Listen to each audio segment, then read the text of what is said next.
child's play thing inside a mini playground, inside a mini garden. It's the lilac garden inside of Shanghai. And it's my first time in Shanghai. I've never been here before. I got in last night. I'm incredibly jet lagged, so I woke up at 4 a.m. this morning, but I thought I would just spend a day in a new city and bring you guys along with me. It's Golden Week here this week, so most people, from my understanding, have the week off, and it's kind of just a whole week of celebration. So at this point, it's pretty rare that I visit a city or a country that I've never been to before. And even this morning, trying to figure out, one, how to get around, how to get a taxi, how to pay for a taxi, trying to order my coffee this morning. I couldn't figure out how to order, I couldn't figure out how to pay for it. And even now, even though I've been through this so many times while being in new places, I get really kind of embarrassed. So I just thought I would bring you guys along with the experience of exploring and enjoying and learning a new place for the first time, and just kind of talking through what that's like and what I've learned, and just enjoying life and chatting about life.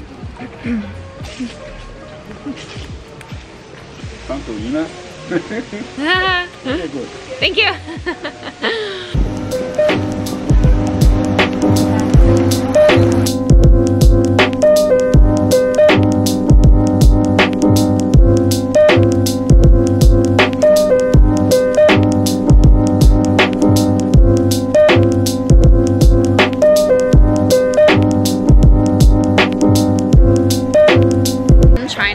Their app for literally everything is an app called WeChat, which I tried to download this morning and couldn't. I can't do anything without it. I literally can't do anything without it. I can't pay for anything. I can't figure out where anything is. WeChat is how everyone here communicates, but it's also how you pay for stuff. So their version of like Apple Pay is within WeChat, and that's pretty much the only form of payment that a lot of places here take besides cash. I can't figure out how to download WeChat. I'm just going to have to pay cash for everything here.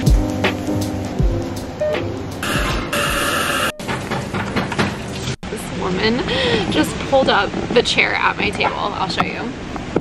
This chair right here, mind you, there's 2 open tables right there. She sat across from me, watched me vlog, and then ate a whole orange while staring me dead in the eye contact, while she slurped this orange for a solid like 10 minutes, and I didn't know what to do. I'm like, I'm not gonna get up and leave. And then she just watched me, hi. And then she just watched me vlog, and then I had to stop because I like could not keep a straight face.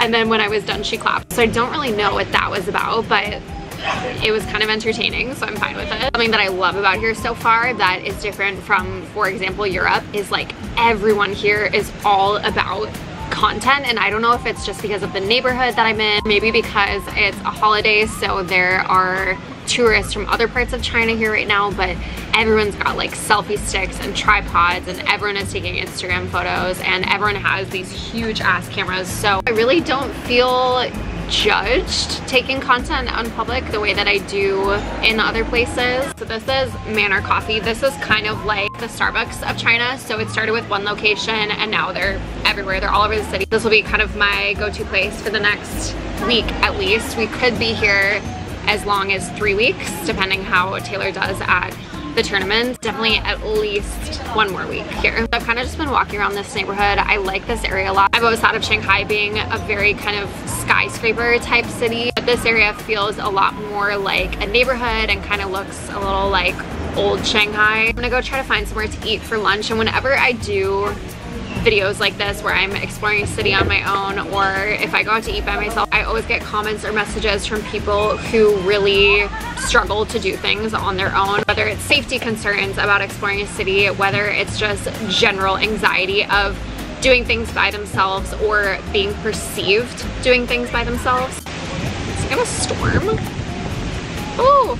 So I kind of just wanted to talk through my experience with that and some advice to people who maybe struggle to do things on their own. Now, walking around a city in China that you've never been to by yourself, filming in public while people stare at you, would be like a 0 to 100. So let's start smaller. One summer when I was growing up in Minnesota, I was probably maybe 14, 15 years old, and I really wanted to see this movie. It was Abraham Lincoln Vampire Slayer. Obviously none of my friends wanted to see that movie with me because I didn't think any of them quite had the same desire to watch historical fiction, blood-sucking US presidents.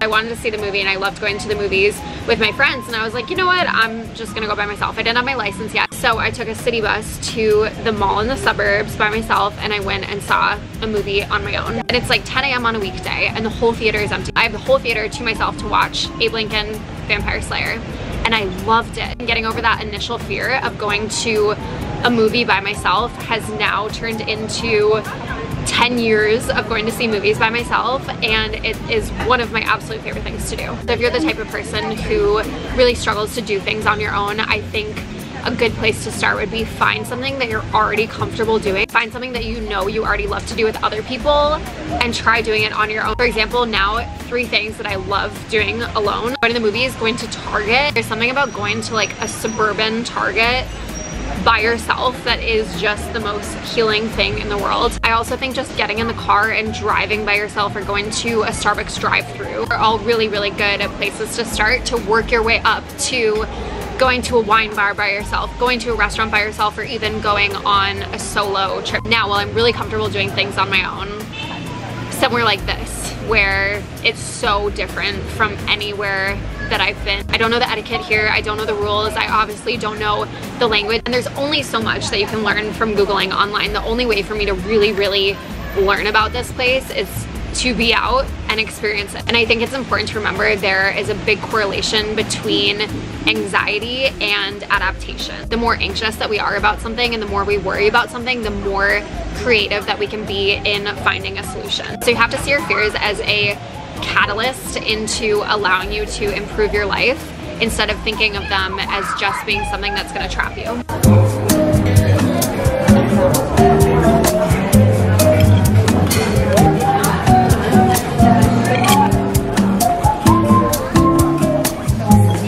You guys know I love listening to podcasts. I finally made a highlight on my Instagram of all my favorite podcast recommendations. There is a lot of like serial killer, true crime type podcasts, but there's also some like self-help and business ones and stuff in there. When I posted that yesterday, someone recommended to me Scamanda, which is a podcast by Wondery, and I love Wondery podcasts. And I just finished episode 2 and it's really good so far. So that is my podcast recommendation of the week. I am out of the old town and more in kind of the industrial skyscraper shopping area. I don't know if Shanghai is this busy all the time or if it's just because it's a holiday week here, but there's so many people everywhere, literally on every single corner of the block. It is just absolutely packed with people. So China has these huge mega malls. Like, think of the biggest mall that you've ever been in times 5. Those are everywhere here, and I'm in one.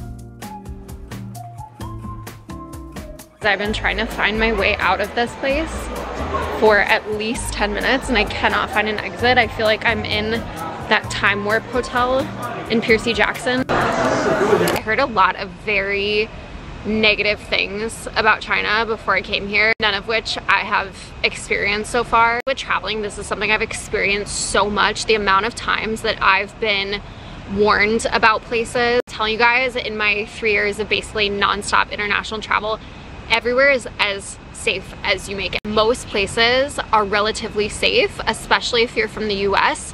Most places outside of the US are going to be safer than your hometown. I really don't like when people are so close-minded about other cultures and about other parts of the world. A lot of people told me that food in China is disgusting. It's not disgusting, it's just different. Of course, today I had some moments where I was very confused or in an awkward situation or extremely uncomfortable. It's my first day here. I'm just learning. A week from now, I probably will feel relatively comfortable here. So if you're having fear about visiting somewhere new or about the unknown or doing something by yourself or honestly just anything in general in life, you have to fill your time with actually doing things and fill your time with more things to focus on and more things to work towards. Make sure you're actually living more than you're thinking about living.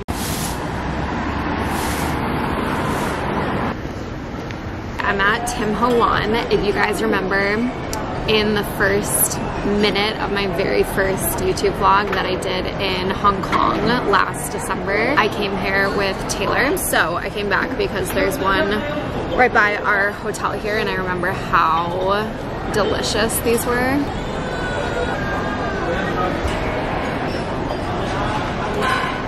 I just got this little blazer set from Lulu's. It's like a cropped blazer and skirt, and then these boots are from Shuds. Can you come do it? O-O-T-D. Wouldn't it be like a O-O-T-N? O-O-T-N, yeah, you're right. Okay. Jacket is Prada. Jacket is Prada. My pants are Miri. I don't know what this is. This is, oh, I got this from Long Wharf for him. It's a really good sweater. They have really cute sweaters for My boys. shoes are Nike. Shoes are Nike. Show, you can't see the sneakers, show. This hotel room does not have a full-length mirror, which is so criminal. Taylor finally got a haircut. I can't wait for it to get long again though. No, I like it short.